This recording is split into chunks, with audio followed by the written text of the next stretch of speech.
नमस्कार, मी शुभदा आणि शुभदाच रेसिपीमध्ये तुम्हा सगळ्यांचं भरभरून स्वागत करते. आज आपण शेंगदाण्याची चिक्की, पीनट चिक्की कशी करायची ते पाहूयात. अगदी सहज आणि साधी रेसिपी इथे मी तुम्हाला सांगितलेली आहे. तुम्ही नवशिके आहात तरी सुद्धा एका प्रयत्नात ही शेंगदाण्याची चिक्की तुम्हाला जमू शकेल. फक्त काही टिप्स फॉलो कराव्या लागतील. त्या मी रेसिपी करता करता तुम्हाला सांगेलच. चला आता आपण शेंगदाणा चिक्की करायची साहित्य पाहूयात. इथे वाटीत शेंगदाणे मी घेतलेले आहेत आणि ते व्यवस्थित रोस्ट केलेले आहेत, म्हणजे भाजून घेतलेले आहेत. ते अशा प्रकारे भाजा की त्याचं वरचं साल अगदी हळुवारपणे निघेल. आणि त्याच प्रमाणात मी इथे गूळ घेतलेला आहे. गूळ शक्यतो ऑर्गॅनिक म्हणजेच काळ्या रंगाचा घ्या, म्हणजे शेंगदाणा चिक्कीला रंग खूप चांगला येतो. इथे 1 चमचा वितळून घेतलेलं तूप घेतलेलं आहे. तूप हे गरजेचं आहे.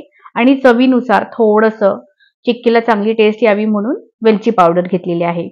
गॅसवर आता मी पॅन तापाला ठेवलेला आहे आणि त्याच्यामध्ये जो वाटीत घेतलेला गूळ आहे तो आपण घालून घेऊयात. शक्यतो चिक्की बनवताना अशा प्रकारचा पॅन तुम्ही वापरा, म्हणजे गूळ खाली लागत नाही आणि अशी करपलेली टेस्ट चिक्कीला येत नाही.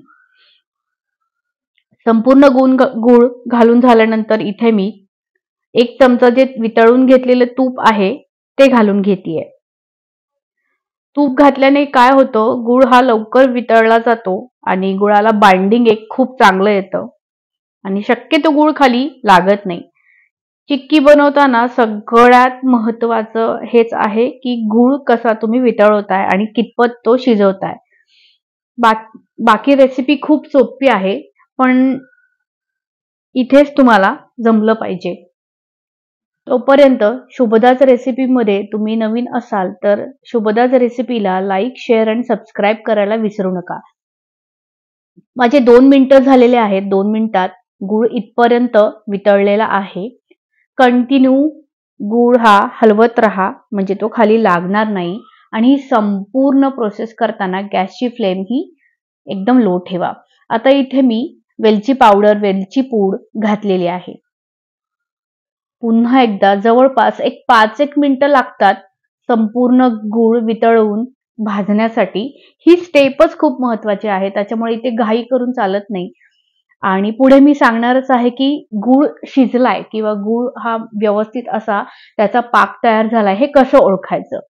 कंटिन्युअसली त्याला स्टेअर करा. टोटल प्रोसेस मी तुम्हाला मगाशीच सांगितलं 5 मिनिटाची आहे. अगदी सोपी रेसिपी आहे. त्याच्यामध्ये जास्त काही इन्ग्रेडियंट्स घातलेले नाहीयेत. घरातल्या साहित्यांमध्ये ही रेसिपी होऊन जाते. आता इथे मी एका भांड्यात पाणी घेतलेलं आहे आणि त्याच्यामध्ये हे जे वितळून घेतलेला गूळ आहे तो घालूयात. हे कशासाठी, तर गुळाचा पाक तुमचा कितपत रेडी पाहिजे, जेणेकरून चिक्की चिकट होणार नाही, चिवट होणार नाही आणि क्रिस्पी होईल. तर आता मी यातला 1-2 मिनिटं होऊन पाण्यात घातलेला जो गूळ आहे तो असा मी तुम्हाला तोडून दाखवते. जर अशी तार आली म्हणजेच तुम्हाला अजून जास्त शिजवायची गरज आहे. अशा प्रकारे थोडं थोडं करत तुम्हाला एक अंदाज घ्यायचा आहे की गुळाचा पाक हा कितपत शिजवायचा. कारण कधी कधी गूळ हा वेगवेगळ्या प्रकारचा असतो, कधी पांढरा, कधी पिवळसर, कधी काळा. पण कन्फ्युजन न करता पाण्यात गूळ टाकायचा आणि गूळ असा हलक्या हाताने तुटला की समजायचं की पाक असा व्यवस्थित तुमचा झालेला आहे. तुम्ही पाहू शकता कंटिन्यू मी या गुळाच्या मिश्रणाला हलवत राहतेय, म्हणजे जेणेकरून गूळ खाली लागणार नाही. वा, मस्त असा गूळ असा छान वितळलेला आहे आणि त्याचा जो वास येतोय आणि आपण त्याच्यामध्ये जी वेलची पावडर घातलेली आहे खूपच छान. आता इथे पाहू शकता मी पुन्हा पाण्यात एकदा गूळ घातलेला आहे आणि तोडून बघतेय. असा सहज तुटतोय, मगाच्या सारखी तार निघत नाहीये. तर अशा प्रकारे गूळ तुमचा झाला की समजायचं की तुमचा पाक रेडी आहे. मी पुन्हा परत पुढे सांगेलच, जर तुम्हाला असं व्हिडिओमध्ये दिसत नसेल तर सेपरेटली करून सांगू शकेल मी तुम्हाला. आता इथे असे बबल्स आलेले आहेत आणि असे बबल आले की समजायचा आता पाक रेडी आहे. आणि इथे जे सोलून सालं काढून घेतलेले जे शेंगदाणे आहेत ते आपण घालून 1 मिनिटभर, म्हणजे थोडासा एक बाइंडिंग येईपर्यंत आपण हे परतून घेऊयात. मस्तच संक्रांत जवळ आलेली आहे. तुम्ही हळदी कुंकवासाठी अशी चिक्की सगळ्यांना देऊ शकता. खायला खूप छान लागते. फक्त कसं की थोडासा वेळ देऊन ही चिक्की करायला हरकत नाहीये. आणि पुढे जाऊन सांगेल की थापण्यासाठी जर तुम्ही फर्स्ट टाइम म्हणजे चिक्की बनवत असाल तर तुम्ही बटर पेपरचा किंवा घरात कुठलाही प्लास्टिकचा पेपर असेल त्याच्यावर थापून तुम्ही बनवा. म्हणजे ती चिक्की तुटणार नाही, व्यवस्थित होईल. मी मगाशी सांगितल्याप्रमाणे गुळाचा पाक कसा झाला हे ओळखण्यासाठी असा गूळ घ्यायचा पाण्यामध्ये. एक 30 सेकंद थांबा. 30 सेकंद आणि ते घ्या हातात आणि सहज तुटतंय का ते पहा. अशा पद्धतीने असं पद्धतीने पटकन तुटलं, ज्याला तार येत नाहीये, म्हणजेच तुमचा पाक रेडी आहे. आता माझ्या घरात अशी प्लास्टिकची एक पिशवी होती, त्याच्यावर मी स्वच्छ धुवून घेतलेली आहे, पुसून घेतलेली आहे आणि 1 चमचाभर तेल घातलेलं आहे. खरं तर तुम्ही नवीन असाल तर पहिली सुरुवात अशीच करा. डायरेक्ट प्लेटला किंवा पोळपाटाला लावून करू नका. व्यवस्थित असं तेल मी पसरवून घेते. बटर पेपर असेल तर बटर पेपर सुद्धा तुम्ही वापरू शकता. आता हे जे मिश्रण मी या प्लास्टिकच्या ह्याच्यावर घालून घेतेय. मस्त जेवढं बसेल तेवढं घालून घ्या आणि वरच्या साईडला सुद्धा तेल लावून घ्या.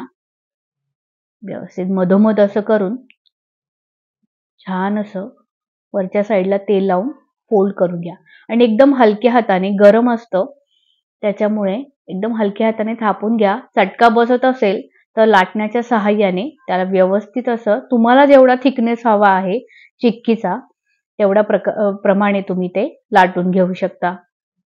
मस्त अशा प्रकारे प्लास्टिकच्या याच्यावर थापल्याने होतं काय की चिक्की निघायला सुद्धा एकदम सोपी जाते आणि अजिबात तुमचं वाया जात नाही चिक्कीचं सारण.